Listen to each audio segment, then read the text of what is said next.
Hello friends, welcome to scholar alight. मैं आज आपको इस वीडियो में मध्य प्रदेश जीके क्विज का पार्ट 5 बताने जा रहा हूँ। इसमें क्या होगा कि जो भी एमपीपीएससी और एमपी पुलिस से रिलेटेड क्वेश्चंस हैं या मध्य प्रदेश में से रिलेटेड जो भी क्वेश्चन है जो कि एग्ज़ाम में आने की संभावना है मध्य प्रदेश जीके, क्योंकि एमपी के स्टेट लेवल एग्ज़ाम में वहाँ की जीके पूछी जाती है, तो उसके क्वेश्चंस मैंने कवर किए। ऑलरेडी मैं पार्ट 4 तक अपलोड कर चुका हूं, तो आपसे रिक्वेस्ट है कि पहले पार्ट 1, 2, 3, 4 देखें, देन 5 पे स्विच करें, है ना। और मेरे चैनल को सबसे पहले तो आप सब्सक्राइब कर लें। उससे क्या होगा, जैसे ही मैं वीडियोस को अपलोड करूंगा तो क्या होगा, जैसे ही हमारे जो वीडियोज़ हैं अपलोड हो जाएंगे तो आपको ईमेल के माध्यम से पता चल जाएगा। ठीक है, चलिए क्वेश्चन देखते हैं अपना पहला। मध्य प्रदेश में अधिकांश वर्षा किस मानसून से होती है? मतलब वर्षा जो होती है एमपी में किस मानसून से होती है? तो वो होती है आपकी दक्षिण पश्चिम मानसून। ठीक, दक्षिण पश्चिम मानसून से। कर्क रेखा निम्नलिखित में से किस क्षेत्र को दो भागों में बांटती है? एमपी में बात करें तो कर्क रेखा जो है आपकी ट्रॉपिक ऑफ कैंसर कर्क रेखा, वो किस किस को भागती है? तो वो है आपका बघेलखंड। बघेलखंड का जो पठार है उसको वो दो हिस्से में बांटती है कर्क रेखा।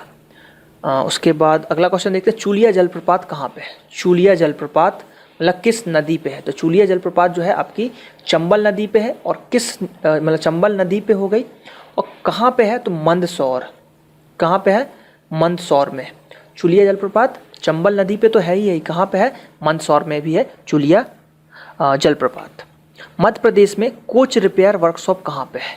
कोच रिपेयर वर्कशॉप कहाँ पे है? तो वो है आपका जबलपुर में। जबलपुर में है कोच रिपेयर वर्कशॉप।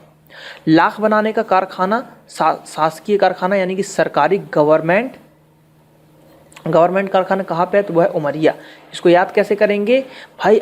बोलते हैं ना लोग लख लख जियो, है ना, लाख लाख साल जियो, है ना, लाख लाख साल जियो, उम्र बढ़ जाएगी। उससे क्या जिएंगे, यानी उम्र बढ़ जाएगी। तो कहाँ वो जो लाख कारखाना कहाँ हो जाएगा? उमरिया। ठीक है। स्टोन पार्क कहाँ पे स्थित है? Stone park. ठीक है, स्टोन पार्क कहाँ पे स्थित है? स्टोन पार्क, स्टोन पार्क है आपका कटनी में। याद रखिएगा, स्टोन पार्क कहाँ पे हो गया आपका? कटनी में। चावल का सर्वाधिक उत्पादन किस जिले में होता है? चावल, तो चावल होता है आपका बालाघाट में। कहाँ पे होता है? बालाघाट में। इसको ऐसे याद रख सकते हैं, देखिए बाला के अंदर क्या रहा है? घाट। घाट में क्या होता है? पानी।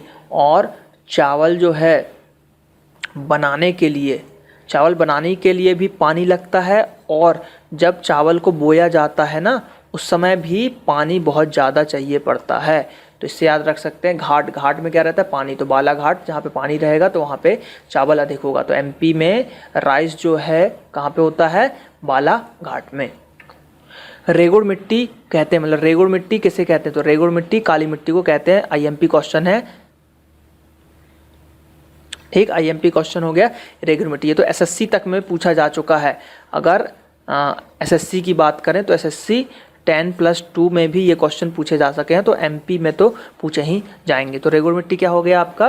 काली मिट्टी हो गई। रेगुड़ मिट्टी क्या हो गई? काली मिट्टी हो गई। फिर पालपुर कूनो अभ्यारण्य कहाँ है? तो वो है श्योपुर में। ये आपको याद रखना पड़ेगा। पालपुर कूनो अभ्यारण्य कहाँ पे है? श्योपुर में। इसकी कोई ट्रिक नहीं याद करने की, तो इसको 2-3 बार आप वीडियो को देखें, आपको याद हो जाएगा।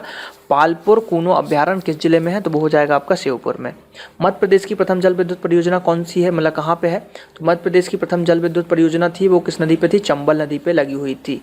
ठीक, तो याद करना है, मध्य प्रदेश की प्रथम जल विद्युत परियोजना किस नदी पे लगी? तो चंबल नदी पे लगी। देखिए इंपॉर्टेंट नदी जो है आपकी दो ही है, एक हो गई नर्मदा। तो नर्मदा तो हो गई एमपी की, क्या हो गई? एमपी की सबसे लंबी नदी। ठीक है। और जो चंबल नदी है ये इंपॉर्टेंट नदी है। ठीक है, इंपॉर्टेंट नदी है, इससे क्वेश्चन ज़्यादा आते हैं चंबल नदी से।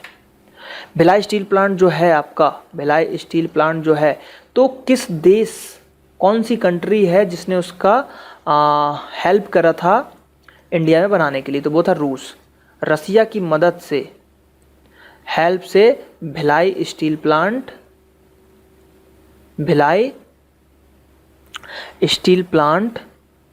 लगाया गया है। ठीक है, रसिया की मदद से भिलाई स्टील प्लांट आपका लगाया गया है। मध्य प्रदेश में किस राष्ट्रीय राजमार्ग की लंबाई सबसे कम है? मध्य प्रदेश में किस राष्ट्रीय राजमार्ग की लंबाई सबसे कम है? तो वो है आपका NH76। 76 और NH7 आपको पता है सबसे बड़ा है ना, इंडिया का सबसे बड़ा है NH7। इंडिया का बड़ा कौन सा हो गया NH7 और MP का सबसे छोटा क्या होगा NH76। और इंडिया की बात करें, इंडिया का सबसे छोटा कौन सा हो जाएगा बताइए। केरल में रहता है, मैं ये भी बता देता हूँ, इसका आंसर हो सके तो आप लोग बताएं, इंडिया का सबसे छोटा कौन सा है। ठीक है, NH मार्ग केरल में है, इतना मैंने आपको हिंट दे दिया। आल्हा खंड किसकी रचना है? आल्हा खंड किसकी रचना है? तो आल्हा खंड है जगनिक की। आल्हा खंड किसकी है?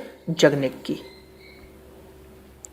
जननी सुरक्षा योजना कब प्रारंभ की गई थी? तो जननी सुरक्षा योजना 2005 में लॉन्च की गई थी, जननी सुरक्षा योजना। बूढ़ा देव मध्य प्रदेश की किस जनजातियों के प्रमुख देवता हैं? देखिए, जनजातियों के भगवान नहीं होते, उनके देवता होते हैं। मतलब ऐसा वो नहीं पूछते कि हनुमान जी हो गए, विष्णु जी हो गए, ऐसा वो नहीं मानते, उनके मतलब देवता होते हैं ना। तो यह बैगा जनजाति के देवता हैं, वो अपने कुल देवता या देवता को पूजते हैं। ठीक है, तो बैगा जनजाति के क्या हो गए? बूढ़ा देव। जैसे कि अगर आप टीवी वगैरह देखते होंगे तो चकोर एक सीरियल आता है कलर्स पे, तो उसमें जो वो लोग भगवान को पूछते हैं वो कौन? डाक बाबा है ना, डाक बाबा। तो इसी टाइप से वो नाम दे देते हैं अपने भगवान को। तो यहाँ पे बैगा जनजाति ने नाम दे दिया क्या? बूढ़ा देव। लारूकाज किस जनजाति का पर्व है? लारूकाज किस जनजाति का पर्व है? तो गोंड। और बात करें, ठीक है, गोंड हो गई किसका? लारूकाज। मैथिली शरण गुप्त सम्मान के अंतर्गत कितनी राशि दी जाती है? तो वो दी जाती है आपकी कितनी? 1 लाख रुपए। मैक्सिमम अवार्ड जो है 1 लाख रुपए ही है। ठीक, बस एक को छोड़ के एकलव्य पुरस्कार जो होता है, ठीक है, एकलव्य पुरस्कार होता है, उसमें राशि 50,000 ही मिलती है। ठीक, तो यहाँ पे 1 लाख रुपए मिल रहा है किसमें? मैथिली शरण गुप्त सम्मान में।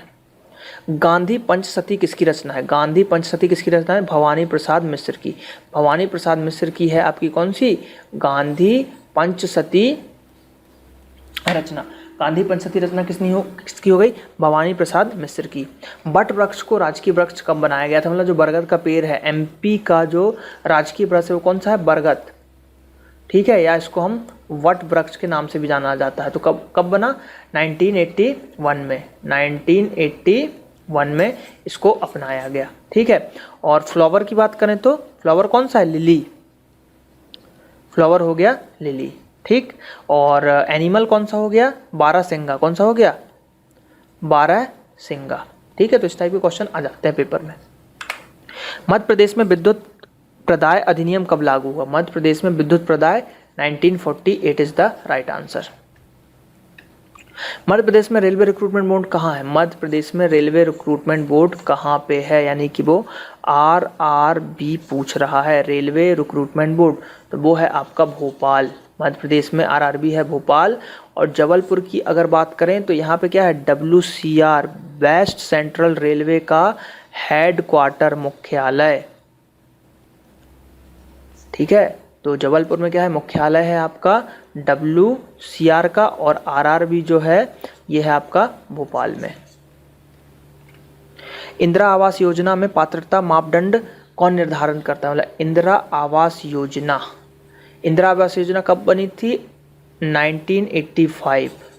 ठीक है, 1985 की है आपकी इंदिरा आवास योजना। पात्रता मापदंड कौन निर्धारित करता है? तो ये करता है आपका ग्राम पंचायत। खुशबू परियोजना किससे संबंधित है? खुशबू परियोजना जो है वो है आपका कैदियों का पुनर्निर्वास। देखिए, इसको खुशबू क्यों नाम दिया गया?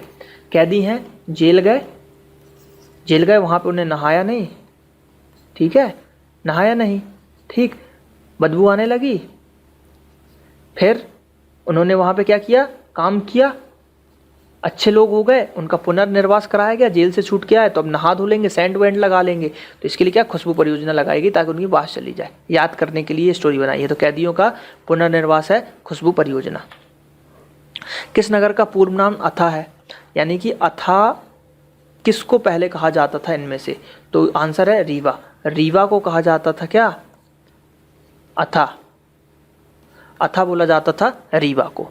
ठीक, तो ये कुछ क्वेश्चन थे जो कि मैंने कवर किए हैं MPG के पार्ट 5 के अंतर्गत। और यहाँ पे आप क्या देख पाएंगे, MPGK का जो क्विज है पार्ट 4 देख पाएंगे और MPGK क्विज पार्ट 6 भी आप यहाँ पे देख पाएंगे क्लिक करके। ठीक है, जैसे ही ये अपलोड होगा वीडियो, पार्ट 6 एक्टिवेट हो जाएगा, एक्टिवेट हो जाएगी लिंक, तो आप ये देख पाएंगे। ठीक है, तो अगर आपको ये वीडियो अच्छा लगा हो तो मेरे चैनल को सब्सक्राइब करें। और ये मेरा फेसबुक पेज है www.facebook.com/scholarlight, आप इसको भी लाइक करें। फेसबुक पेज को लाइक करने से आपको बेनिफिट ये है कि जो डेली के जीके वगैरह होंगे वो भी अपडेट होते रहते हैं, उस पर कुछ वीडियोस अपलोड होते हैं तो आप देख पाएंगे। और सब्सक्राइब करने से क्या बेनिफिट होगा कि जैसे ही मैं कोई वीडियो अपलोड करूँगा तो आपको ईमेल के माध्यम से पता चल जाएगा कि मैंने कौन सा वीडियो अपलोड किया है, तो आप उसको जल्द से जल्द देख पाएंगे। ओके, चलिए, थैंक यू।